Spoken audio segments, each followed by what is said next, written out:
Provavelmente o pessoal que nos acompanha deve estar pensando: que raios dois médicos estão começando a falar sobre realizações, sobre realizar objetivos, atingir metas?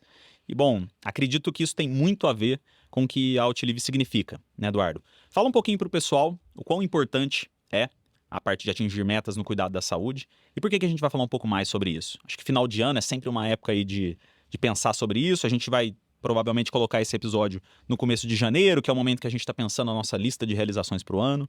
Por que que é tão importante a gente falar sobre isso? Eu acho que assim, primeiro é interessante, na verdade para mim é muito bom pensar que boa parte dos objetivos que as pessoas têm no início de ano são objetivos ligados à saúde. Sim. Por mais que às vezes você não quer emagrecer só por causa da saúde, às vezes é uma questão estética, você não quer fazer exercício físico só por causa da saúde, mas todo mundo sabe que isso está intimamente ligado com a saúde, né? E às vezes também o objetivo pode ser diferente, pode ser eu quero começar a dormir melhor esse ano, uma pessoa que dorme muito mal, enfim. Então eu acho que é natural e é muito bom que as pessoas tenham como alguns dos seus principais objetivos questões ligadas à saúde. Agora, eu acho que mais profundo ainda do que isso é a gente pensar que não existe saúde, você falar em saúde de fato, sem você falar em mudanças de comportamento, né? E no fundo, você precisa de mudanças de comportamento, seja para você começar a fazer uma atividade física, seja para você emagrecer, você vai precisar mudar alguns comportamentos seus, seja para você dormir melhor também. Então, tudo isso vai ligar à mudança de comportamento. E assim, a gente já falou em outras conversas nossas aqui, que se a gente for puxando o fio da saúde, ou seja, cara, o que mais mata as pessoas no mundo? São as doenças cardiovasculares. Como que você previne as doenças cardiovasculares?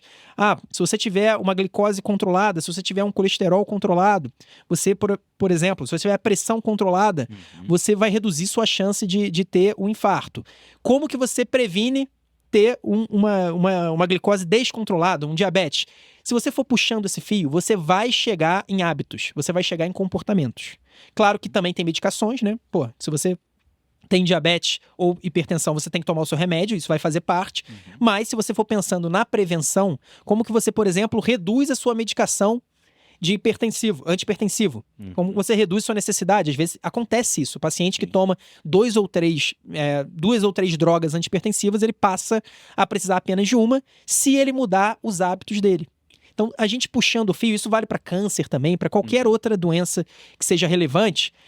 Se a gente for pensar em qualquer doença, existem duas coisas que compõem o seu risco de adquirir essa doença. O primeiro lado são as coisas que você não consegue mudar. Então, por exemplo, o infarto ele é mais comum em homens do que mulheres. Se você é homem, você vai ter que conviver com isso, cara. Exato. Você não consegue mudar. Se você tem uma certa idade, um infarto é mais comum em pessoas acima de 50 anos do que em jovens abaixo de 30. Cara, se você tem 52 anos, você não vai conseguir mudar isso. Você vai ter um risco maior. A sua genética também, se a sua família, seu histórico familiar é forte para infarto, para câncer, você vai ter um risco aumentado em relação a isso. Então tem uma parte que você não consegue mudar e tem a parte que você consegue mudar. A parte que você consegue mudar, ela é praticamente inteiramente falar sobre hábitos e comportamentos. Então, no fundo, dois médicos, o estranho essa é a pergunta que eu te devolvo, Jorge, por que é estranho você ouvir médicos falando sobre mudança de comportamento? Porque parece que eles estão falando de algo que não tem a ver com o que eles fazem, se na verdade o que eles deveriam fazer é focar nisso. Porque, vamos combinar que se a gente for falar aqui de emagrecimento, né, de sobrepeso, obesidade, se a gente for falar de sedentarismo, se a gente for falar de sono, a única maneira da gente resolver esses problemas é com mudanças comportamentais.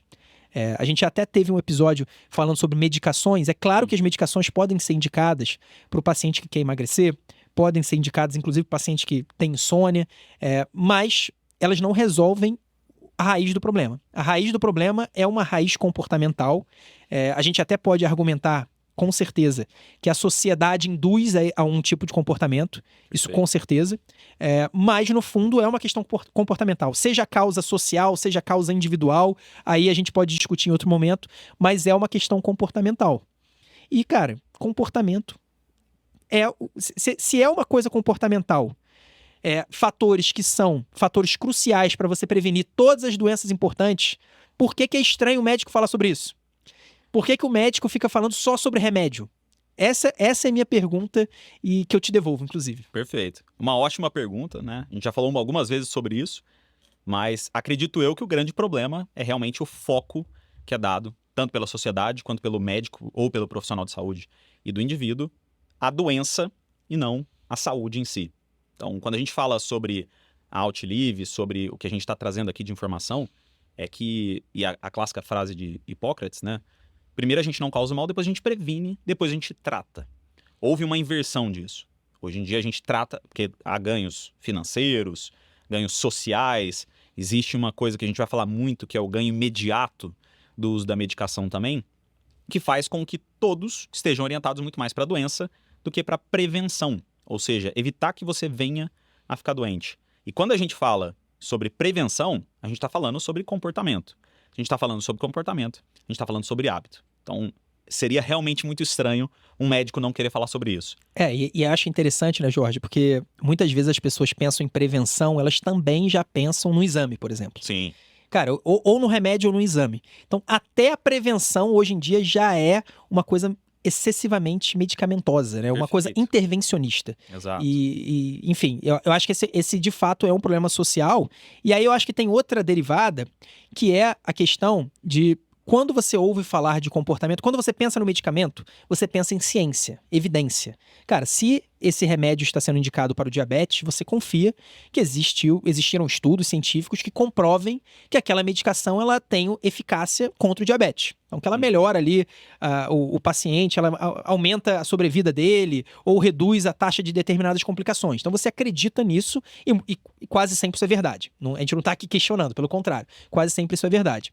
O problema é, quando você, por outro lado, pensa em comportamento, mudança comportamental, quando você ouve alguém falando sobre, como que você vai começar a ter uma alimentação melhor, como que você vai conseguir ter um início de uma atividade física, você já começa a pensar que é uma coisa que não tem nada a ver com ciência.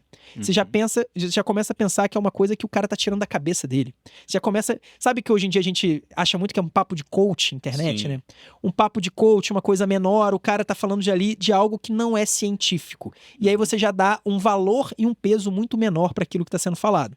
Sendo que isso, cara, é uma grande mentira. A gente já sabe, e é engraçado isso, porque a gente já sabe isso desde quando a gente fundou a nossa outra empresa, né? A gente já falou aqui também, a gente fundou a Aristo, que é uma empresa de preparação para as provas de residência médica. E quando a gente fala de estudar para uma prova, seja prova de residência médica, vestibular ou qualquer outra prova, a gente também está falando de mudança de comportamento e hábito. Porque o grande desafio da pessoa que está estudando para uma prova é, antes de mais nada, estudar sempre. Estudar com frequência.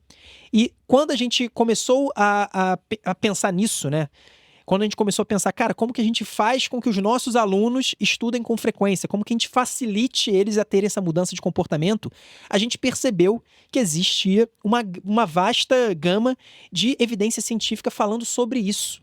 Então, existem várias evidências científicas, assim como tem evidência científica que comprova que medicação tal é boa para o diabetes ou é boa para a hipertensão, ela combate bem o diabetes ou a hipertensão, também existem evidências científicas que mostram que fazer da determinada forma, ou fazer isso ou fazer aquilo, aumentam a sua chance de ter uma mudança de comportamento positiva.